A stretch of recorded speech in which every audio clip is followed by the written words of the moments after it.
अचलपूर परतवाडासह संपूर्ण अमरावती जिल्ह्यात एकच खळबळ उडाली आहे। परतवाडातील एका युवकाने अनेक तरुण मुली व महिलांसोबतचे अश्लील व्हिडिओ सोशल मीडियाच्या प्लॅटफॉर्मवर व्हायरल केले आहे। परतवाडा अचलपूर शहरात संतापजनक प्रतिक्रिया उमटत आहे। नेमका या युवकांनी या मुलींना कशा प्रकारे ब्लॅकमेल करत किंवा इतर बाबींची आता चौकशी होणे गरजेचे आहे। शहरातील तरुणी व मुलींना आकर्षित करत त्यांच्यावर अत्याचार केल्याचा हा व्हिडिओ संतापजनक असून शहरात अत्यंत संताप व्यक्त केला जात आहे। पोलिसांनी या प्रकरणी तात्काळ गुन्हे दाखल करावे व आरोपीला अटक करावी अशी मागणी केली जात आहे। मात्र या व्हिडिओमधल्या असलेल्या मुली आणि त्यांच्या पालकांनी आता घाबरून न जाता धैर्य ठेवत या अत्याचाराच्या विरोधात आवाज उठवणे गरजेचे आहे। कुठले चुकीचे पाऊल या मुलींनी व महिलांनी उचलू नये, त्यांनी खंबीरपणे पुढे येत आपली तक्रार दाखल करावी हे गरजेचे आहे आणि भविष्यातील तरुणाई मुलींनी आणि पालकांनीही या प्रकरणी सतर्क असणे गरजेचे आहे। अश्लील व्हिडिओ व्हायरल होत आहेत। आता नुकतंच अमरावती ग्रामीण घटकातील परतवाडा पोलीस स्टेशन अंडरमध्ये काही अश्लील व्हिडिओ प्रसारित होत आहे लोकल सोशल मीडिया ग्रुप्समधून, असं आम्हाला इन्फॉर्मेशन भेटली होती।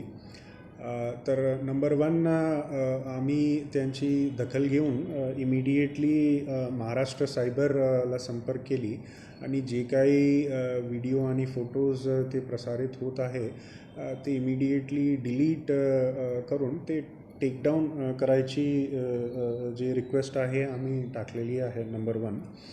नंबर 2, ते व्हिडिओमध्ये ते अक्यूज्ड जे आहे ते कोण आहे त्यांची पण आम्ही ओळख पटण्यासाठी प्रयत्न केली अँड दॅट पर्सन जे व्हिडिओमध्ये ते मुलगा जे आहे त्यांना आम्ही आयडेंटिफाय केलेली आहे नंबर 2।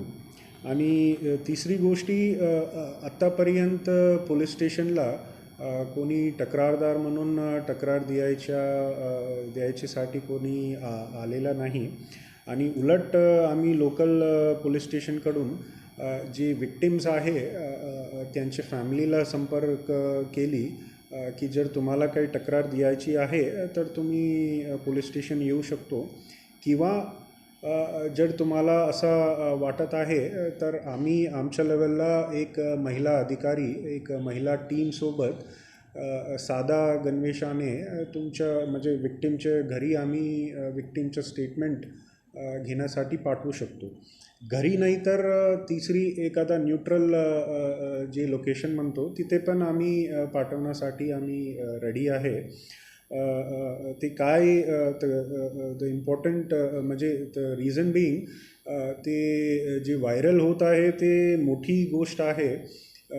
मुली जे विक्टिम्स जे आहे ते सगळे आमचे जिल्ह्यातली मुली आहे आणि आता मुलीची शोषण जर तसा काही निदर्शनात आला तर आमचीवर जबाबदारी आहे की पूर्णपणे त्यांना एक सपोर्टिव्ह एन्व्हायरमेंट क्रिएट करून त्यांना मदत करायची आणि जे अक्यूज्ड जे आहे त्यांच्यावर कठोर ते कठोर लीगल कारवाई करायची आमची जबाबदारी आहे। तर मी मीडिया कडून विनंती करतो विक्टिम किंवा विक्टिमचे फॅमिली मेंबर्सला की जे झाली ते इट इज एंटायरली बॅड, पण जर तुम्ही FIR जर दिली तर ऑब्वियसली आम्ही लीगल पद्धतीने जे कारवाई करायची आहे आम्ही 100% करणार आणि मोस्ट इम्पॉर्टंटली विक्टिम आणि विक्टिमचे फॅमिली मेंबर्सची ओळख जी आहे आम्ही कॉन्फिडेन्शियल ठेवणार आणि 100% दिस इज माय रेस्पॉन्सिबिलिटी की त्यांचे मुलीचे नाव किंवा त्यांचे फॅमिलीचे नाव किंवा त्यांचे ॲड्रेस जे काही आहे ते कॉन्फिडेन्शियल ठेवणार। तर दिस इज वन रिक्वेस्ट। आणि उद्यापासून मीडियाला जे आहे ते पण मी बघितला, तर हा माध्यमातून मी विनंती करतो सगळे जे मुली आहे विक्टिम्स आणि त्यांच्या फॅमिली जे आहे ते फॅमिली मेंबर्सला की प्रशासन आणि पोलीस डिपार्टमेंट पूर्णपणे तुमच्या बाजूला आहे।